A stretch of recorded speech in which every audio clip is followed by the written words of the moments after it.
Hola, buenas. Hoy os traigo un vídeo un poco especial. Hoy va a ser el último vídeo realmente de este libro, que os dije que el anterior era el último, pero no, el último va a ser este, porque a ver, he leído los capítulos de ejercicios y me han inspirado para crear 9 consejos espectaculares que seguro que os molan y seguro que os van a servir para jugar a rol mejor. Vale, este libro, pues que lo sepáis que está en castellano, que se llama la guía definitiva para jugar a rol y que lo dejo en los comentarios. Y si no, también en los comentarios, en la descripción. Le dais ahí y vais a Amazon y lo compráis. Y en castellano está mejor editado, por eso. A ver, consejo uno. Vamos allá, sin más preámbulos. Ay, que me he cansado. Solamente por subir una escalera. A ver. Practicar poniendo voces. Practica poniendo voces, eso ya lo dije una vez, lo dije también en el vídeo que tocaba. Es importante practicar poniendo voces tanto para másters como para jugadores porque, en mi opinión, la inmersión se hace mucho mejor si intentamos hablar siempre en primera persona y interpretar nuestro personaje. No estamos haciendo teatro. Importante que sepamos que no estamos haciendo teatro y no es obligatorio. Entonces, si alguien quiere hablar en tercera persona, tampoco yo, por mi parte, no, nunca lo hago. Obligar a nadie a hablar en primera persona e interpretar, pero el que quiera hacerlo siempre suma. O sea, siempre va a estar a favor de la inmersión de la partida y bueno, incluso yo soy partidario de que el máster no haga voces si no quiere, los jugadores son libres de hacer voces cuando quieran también, etcétera. Pero es importante, pues en cuanto al máster, el máster tiene la oportunidad de interpretar tanto personajes como la voz del máster. Entonces puede interpretar sus PNJs, pero también puede interpretar la voz del máster. ¿Qué es la voz del máster? Esto no os lo he comentado anteriormente, pero bueno. La voz del máster es cuando el máster se pone serio, dice a los jugadores, dejad de tonterías y vamos a la partida. Y es una voz que vais a tener que practicar un poquillo y modificarla un poco, para que a veces puede sonar un poco forzada. Es un cambio en vuestra voz y en vuestra manera de actuar que va a hacer que los jugadores se pongan serios y actúen como jugadores. No es lo mismo el máster comentando alguna regla a un jugador, diciéndole que apague el móvil a otro, que el máster hablando con voz de narrador. Cuando hablamos de crear voces o de practicar voces, no hablamos solamente del tono, de una imitación burda, así, no. Estamos hablando también de poner palabras adecuadas a nuestros personajes, es decir, que nuestros personajes hablen en el idioma correcto, o sea, utilicen las palabras adecuadas para el momento de la historia en el cual están, o para el tipo, si por ejemplo uno es noble o el otro es un plebeyo, pues el vocabulario del plebeyo será más sencillo que el vocabulario del noble. Entonces, ese tipo de cosas. Cada uno es libre de hacerlo como quiera y, como ya os he dicho, no es teatro, no tenemos la obligación de hacerlo bien. Simplemente con hacerlo, con la intención de hacerlo e intentarlo, ya vamos a hacerlo mejor que si no lo intentamos. Así que bueno, yo os aconsejaría intentarlo. Y en cuanto a los jugadores, pues lo mismo, cada uno pues, se prepara su personaje y una cosa importante es que si queréis practicar esto, o estáis a solas, o en la ducha, o lo que sea, lo que tenéis que hacer es imaginar personajes, darles una personalidad a cada uno de sus personajes, no solamente un tabernero estándar, 50%, no, un tabernero. Ese tabernero tendrá una personalidad, tendrá unos rasgos distintivos y estará en un tipo de género o setting correspondiente. Por ejemplo, no es lo mismo un tabernero en la Edad Media que un camarero en Cyberpunk, aunque haga el mismo trabajo, aunque sea en el mismo, tenga la misma altura, lo que sea, ¿no? Siempre habrán matices tanto en su vocabulario como en su tono de voz que lo hacen diferente. O sea, todo va a cambiar según el género, según el tema. Vale, pues ese tema ya estaría zanjado. Vale, dos. Consejo 2. Entrena imaginando soluciones creativas. Este es muy importante, entrenar imaginando soluciones creativas, porque va a dar variedad a la partida.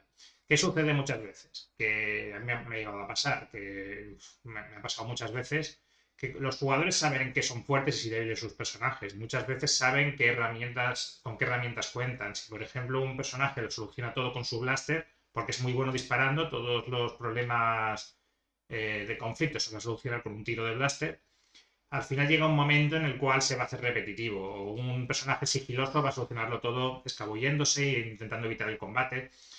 Entonces hay que intentar, por parte de los masters, poner trabas para que los jugadores no puedan hacer eso, para que los jugadores no puedan repetir ese tipo de conductas constantemente repetitivas. Aunque un jugador sea más bueno en una cosa que en otra, hay a veces que vale la pena intentar negarle esa posibilidad. Si, por ejemplo, un personaje es sigiloso, pues lo vamos a meter en una plaza en la cual da el sol hay muy poca gente y da el sol, y va a ser imposible cruzar la plaza con sigilo. O sea, vas a tener que disfrazarte, vas a tener que hacer cualquier otra argucia, vas a tener que a lo mejor llamar a unos guardias, comerles el coco para que te acompañen, o cualquier cosa para poder cruzar esa plaza sin que tu enemigo desde la torre te vea o te pueda distinguir.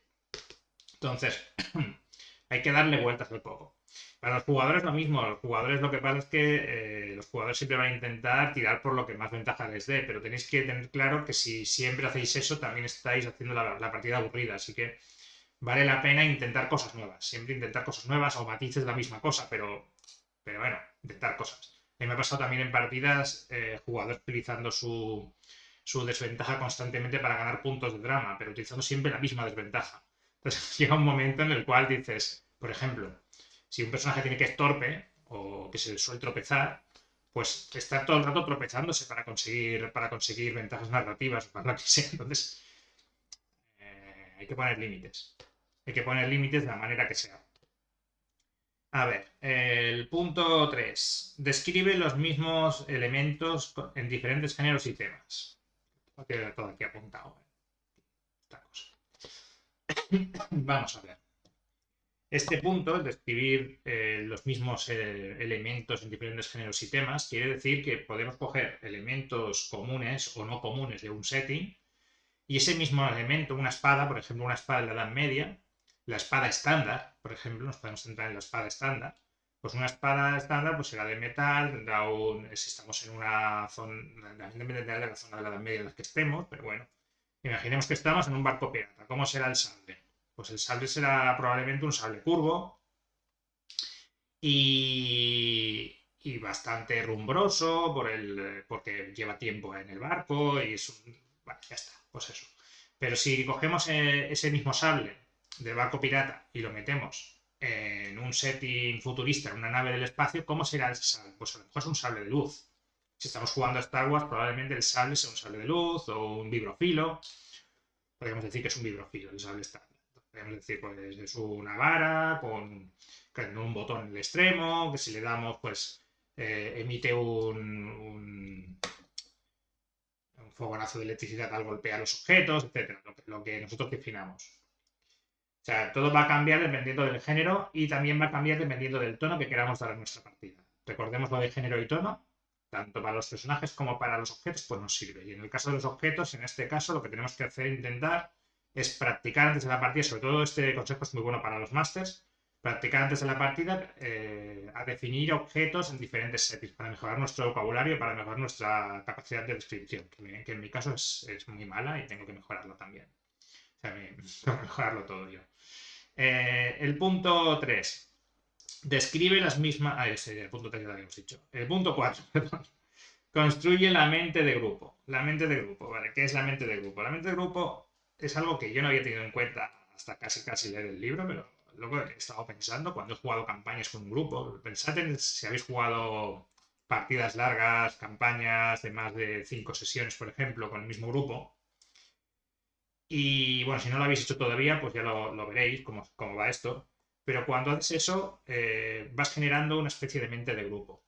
Esa mente de grupo, si la traes preparada antes, pues va a actuar antes que pues, 5 sesiones de campaña. Entonces es mejor buscar maneras de practicar. Eso quiere decir que vamos a hacer, a conocernos como grupo, las 5 o 6 personas que hay en la partida, vamos a conocernos con el máster y con todos los jugadores, de manera que poco a poco, eso suele pasar cuando llevas unas cuantas partidas. Entonces, yo recomiendo, para conocerse, pues a jugar, aparte de jugar a la campaña que tengáis definida, pues, ¿por qué no? Un poco antes o un poco después de la partida, pues decidir jugar algún juego de cartas, jugar bueno, Magic no sé, pero podéis jugar algún juego de cartas, tipo al uno o lo que sea, o jugar algún juego de mesa sencillo que os mole la temática o que esté relacionado incluso con la campaña que vais a hacer, y hacer cosas que requieran un poco de estrategia de grupo para que os empecéis a conocer. Entonces, ¿qué pasa? ¿Qué beneficios tiene esto? Pues que cuando un grupo se conoce, es casi telepatía. Yo lo he visto y lo he vivido, que sabes cuándo los demás van a hablar, sabes cuándo los demás... Al principio a lo mejor es que se nota un montón. Al principio, en la primera parte que juegas con alguien, siempre te interrumpirás más o te pisarás o no dirás algo por miedo a lo que puedan pensar. Pero cuando llevas un tiempo, sabes cómo piensa cada uno, sabes qué va a hacer cada uno con su personaje y sabes en qué momento meterte, en qué momento sacarte, etc. Entonces, agiliza mucho la partida, planifica mejores estrategias también. En el caso de que el juego tenga un componente bastante estratégico, te ayuda bastante a pensar sin tener que preguntar. Incluso tú tienes que hacer tal cosa, sabes que el otro va a hacer otra y bueno, es eso.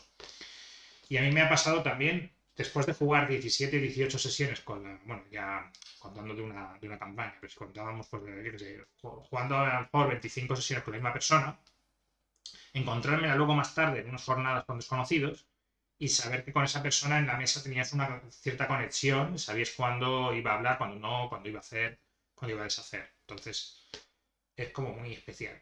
Es algo muy chulo. Bueno, pues eso, construir la mente de grupo. En el libro se recomienda hacer una serie de ejercicios estúpidos, pero yo recomiendo que en lugar de hacer ejercicios estúpidos, pues jugar a juegos de mesa y cosas así, o jugar one-shots, por ejemplo. Podéis probar sistemas, jugar one-shots, pequeños combates, lo que fuera, para desarrollar un poco de experiencia con el grupo. Vale.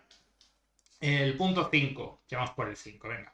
Evalúa qué es lo que te gusta. Este punto también es bastante importante y es simplemente que no os centréis, en mi punto de vista, es que no os centréis solamente en el juego que conocéis. Por ejemplo, yo veo mucha gente que empieza a jugar a rol con Dungeons and Dragons porque es la opción más accesible, la que encontráis en cualquier librería, o casi cualquier librería, pero es la más accesible, claramente.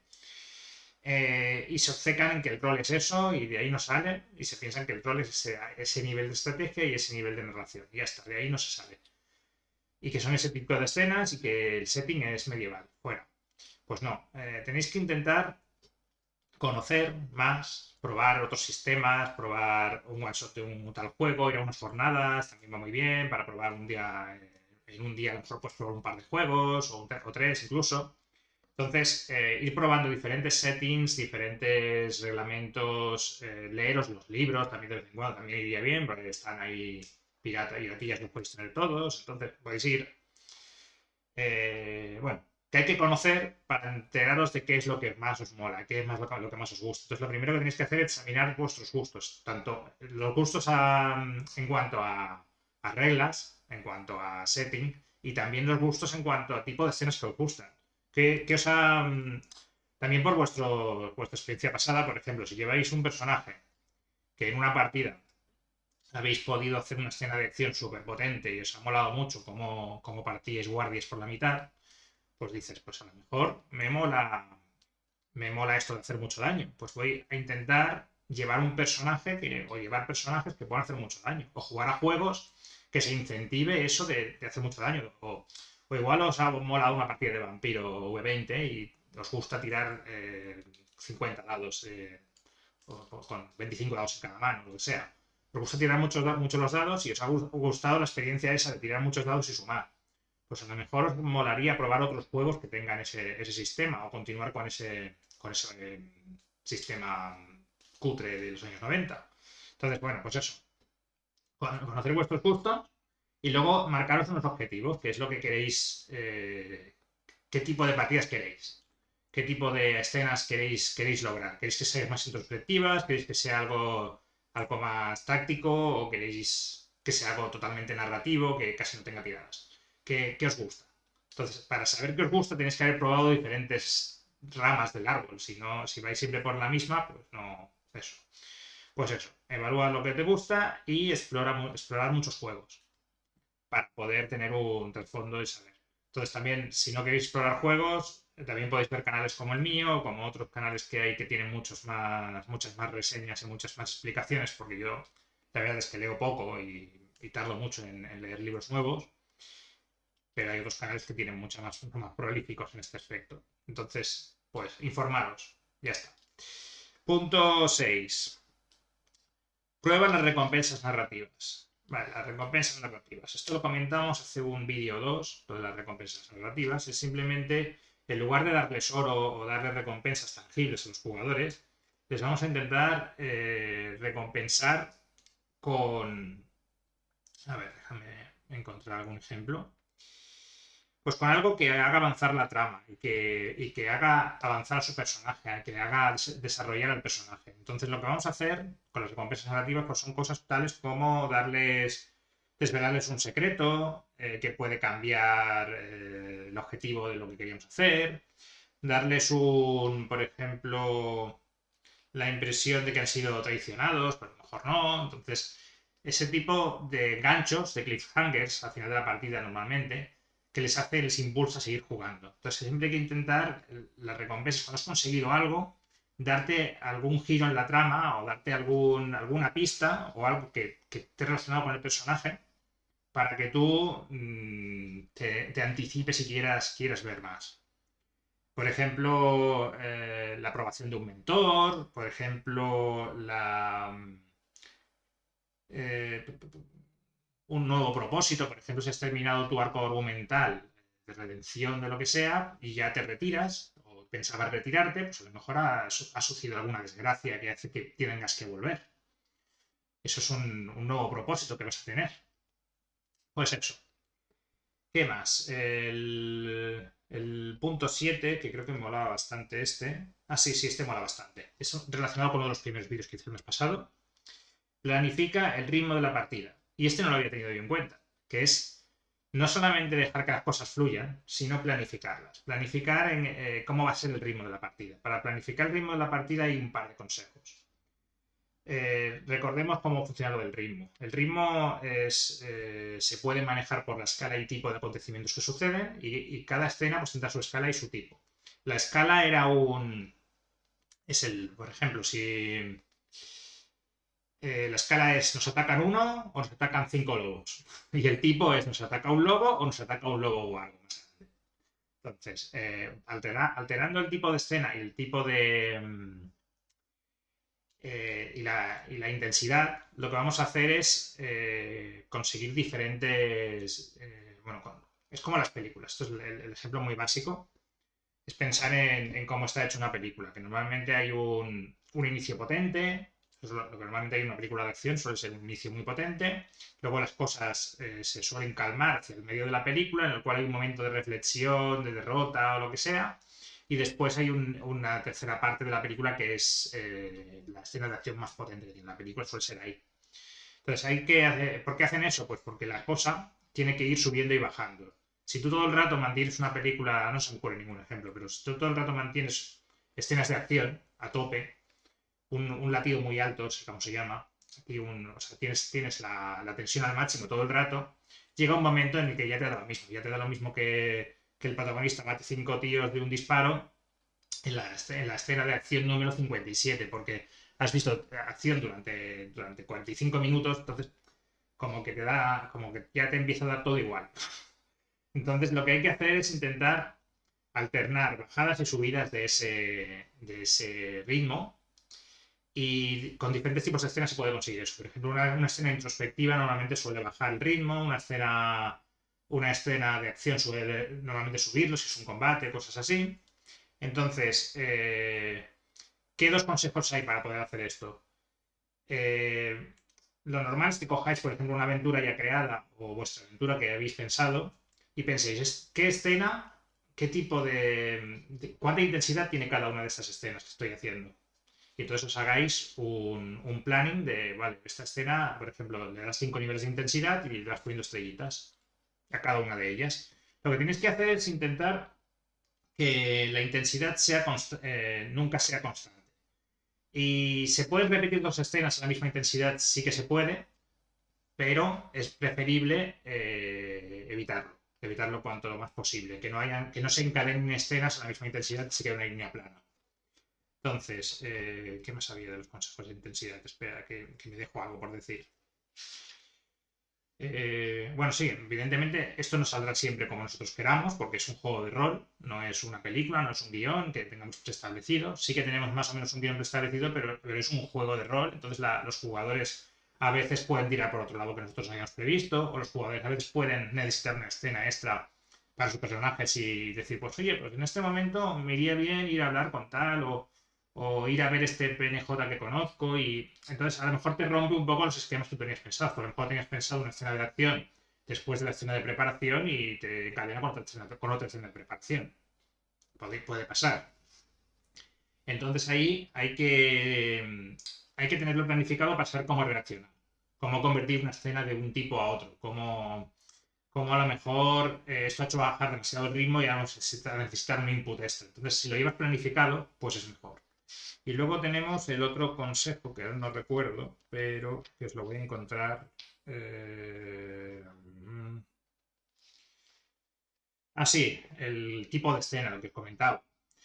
Hay diferentes tipos de escena, como podrían ser las escenas de preparación, que es cuando los personajes están recogiendo recursos o preparando armas, lo que sea, para enfrentarse al objetivo, o lo que sea, o lo que tienen que hacer después. Luego están las escenas de acción, las escenas introspectivas, de conversación entre ellos, hay un montón de variantes. Pues lo que tenemos que hacer es intentar nunca repetir el mismo tipo de escena también en una línea continua, no siempre no repetir el mismo escena continuamente. Podemos alternarlo con otra. Por ejemplo, poner una escena de introspección seguida de una escena de combate y otra escena de introspección. O una escena de, yo qué sé, no me acuerdo todos los tipos de escena que habían, pero bueno, me entendéis, ¿no?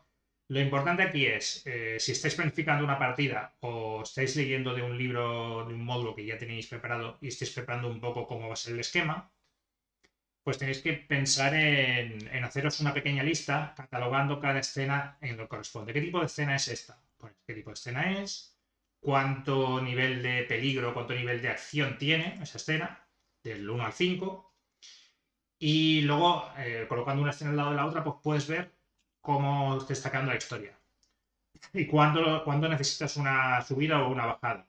Y de hecho, cuando estás jugando, pues puedes revisar, oye, esta escena que estamos haciendo, de cuánta intensidad tenía que ser, de esta, y ha sido de la otra porque los jugadores han cambiado.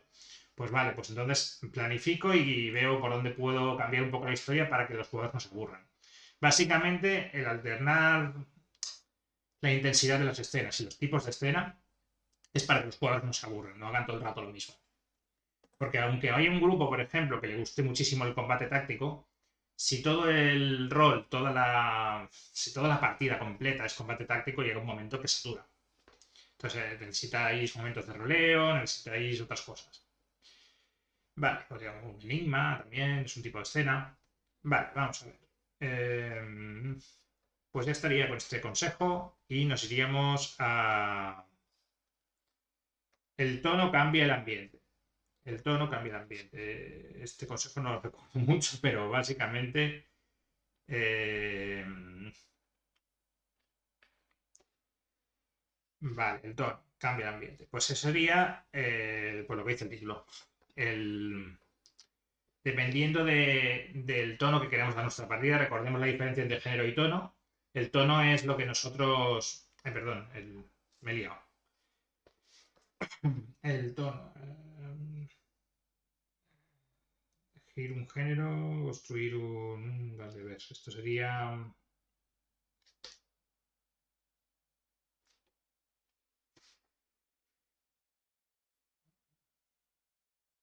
Pues eso, también practicar un poco con el tono que le damos a cada una de las escenas para el ambiente, o sea, para ver cómo queda el ambiente general.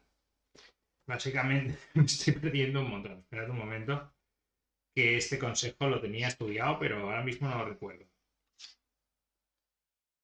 O sea, sí, los vídeos improvisados, pero yo no voy a repetir todo el vídeo. Soy así de vago.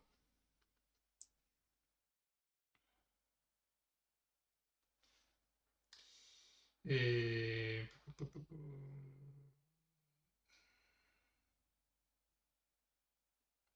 Ah, sí, bueno, a ver, el caso. es darle a nuestra narración matices descriptivos que hagan que cambie el ambiente o sea, darle un tono distinto a nuestra narración para cambiar el ambiente. Es decir, no es lo mismo decir este lugar está lleno de cadáveres y lo que sea, que decir este lugar es peligroso.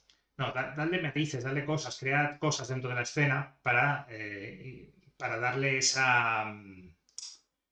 para ese sentido que nosotros queremos darle. Pues eso, básicamente es eso. Lo que tenemos que hacer es elegir un género, construir el lugar y rellenar el lugar con esas cosas que vayan a darle ese tono que nosotros queremos conseguir. Por ejemplo, si la mazmorra es oscura y llena de musgo, pues estamos dándole, sin tener que decir cómo es realmente, sin tener que decir con palabras más sencillas, estamos dando unos matices mucho más ricos. Podemos decir que ¿están llamando? Bueno, no sé, oigo un boom boom y no sé si es bueno. Pues nada. Y el último de los trucos, que es juega escenas secundarias. Este es importante a medias, cada uno verá lo que hace, pero jugar escenas secundarias yo lo he hecho alguna vez. Lo he hecho yo como máster, no recuerdo haberlo hecho nunca, excepto porque me lo pidiera el módulo. Pero sí que el tema de las escenas secundarias es algo que, por ejemplo, aquí se nos dan algunos ejemplos, pero bueno, como ejemplo, ¿y para qué sirven las escenas secundarias? Las escenas secundarias sirven para desarrollar a los personajes. Son como en las series, sobre todo se suele ver mucho en las series. En las películas no pierden tanto el tiempo, pero en las series sí. En las series hay a veces esos capítulos tontos en los cuales los personajes hacen algo que no tenía nada que ver con la trama principal, se desvían o se ve algo del pasado de los personajes que no tiene nada que ver realmente, pero que desarrolla el cómo es ese personaje. Pues eso es una escena secundaria. Cuando digo escenas secundarias no me refiero a una sola escena, puede ser una sesión completa. Entonces, por ejemplo, yo jugué una vez una partida que estamos jugando a... era de fantasía oscura, pero no recuerdo cómo se llama. Simbarium. Estamos jugando a Simbarium y jugamos una partida con unos lobos. Entonces, es el típico escena que se juega el día que falta alguien, por ejemplo, o el día que tenemos una tarde tonta, no tenemos suficiente tiempo, a lo mejor no tenemos ese día 3 horas para jugar la partida que queríamos jugar y solo tenemos 1 hora y media. Pues a lo mejor podemos coger a los jugadores y decir, oye, pues mira, vamos a jugar esto que está relativamente relacionado, vamos a jugar nuestro personaje y vamos a tener, por ejemplo, una conversación todos los personajes. Cada uno con su rol, estamos en una taberna y vamos a hablar entre nosotros, por ejemplo. Una cosa que se nos propone en el libro, bueno, el ejemplo de Simbario que estaba diciendo, jugamos con lobos. Simplemente nuestros personajes los dejamos de lado y unos lobos que estaban en el bosque, en el mismo bosque en el cual nuestros personajes tienen que atravesar, pues interpretamos a los lobos. Cada uno de nosotros llevaba un lobo distinto, éramos una manada y hicimos una serie de combates y de relaciones entre los lobos y tal, que estuvo bastante guapo, que fue una partida pues que rompió un poco el esquema de la partida que estábamos haciendo, nos arregló la tarde y creo que faltaba algún jugador, pues ese día no sé si se continuó con la trama, sino que se siguió pues por otro camino, se decidió pues ese tipo de partidas que además también ayuda a que el grupo se conozca, que está muy chulo. Luego, ejemplos que nos da el libro, por ejemplo, obligar un poco a las personas que se hablan entre ellos. A mí esto no me gusta, pues muy forzado, pero eso es una cosa que se suele ver bastante en las series, que es un capítulo en el cual solamente hay uno o dos personajes, bueno, un par de personajes o 3 personajes juntos, y se les obliga de alguna manera a interactuar entre ellos y resolver sus conflictos, por ejemplo.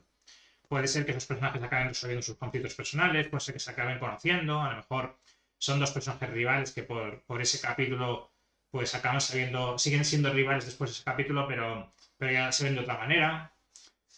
Por ejemplo, el caso sería encerrar 2 personajes en un ascensor, obligarles a pasar unas horas allí y decirles, bueno, ¿de qué habláis? ¿Estáis allí solos?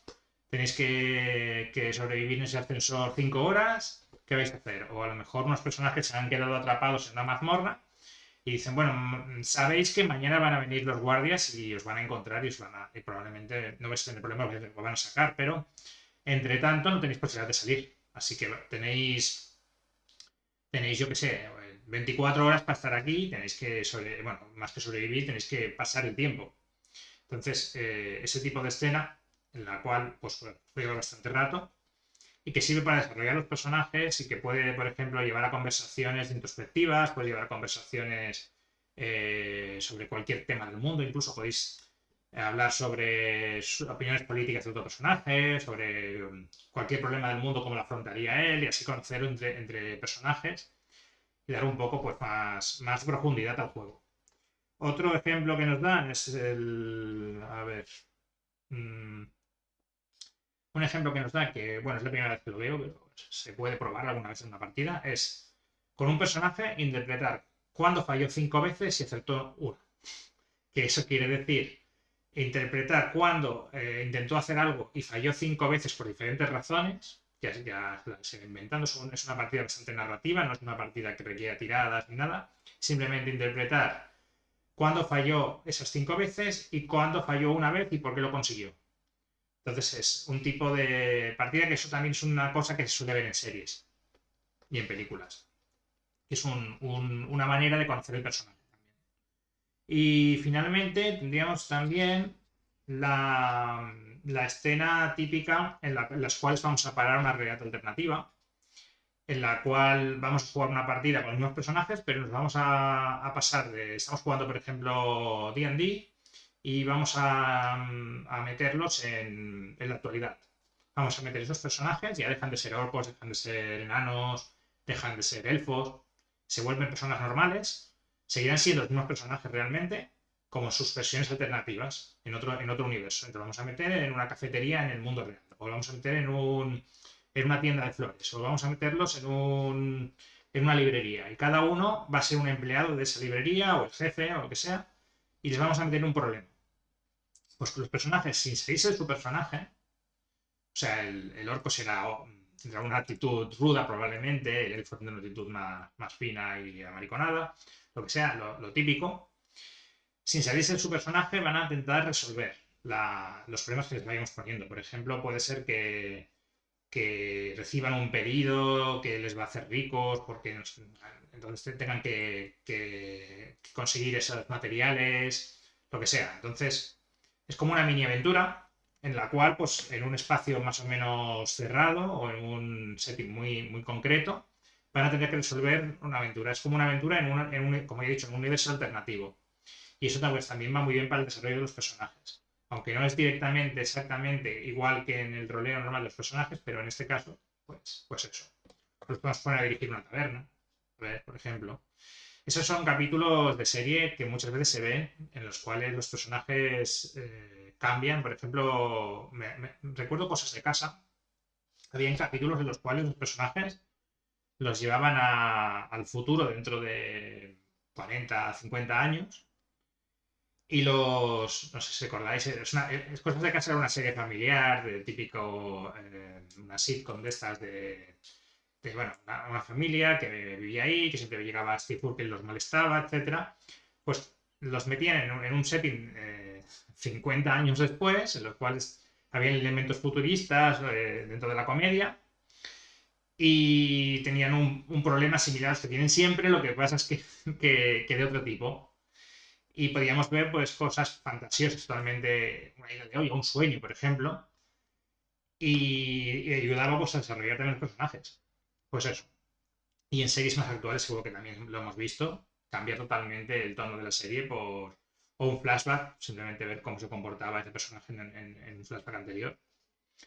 Y bueno, pues eso.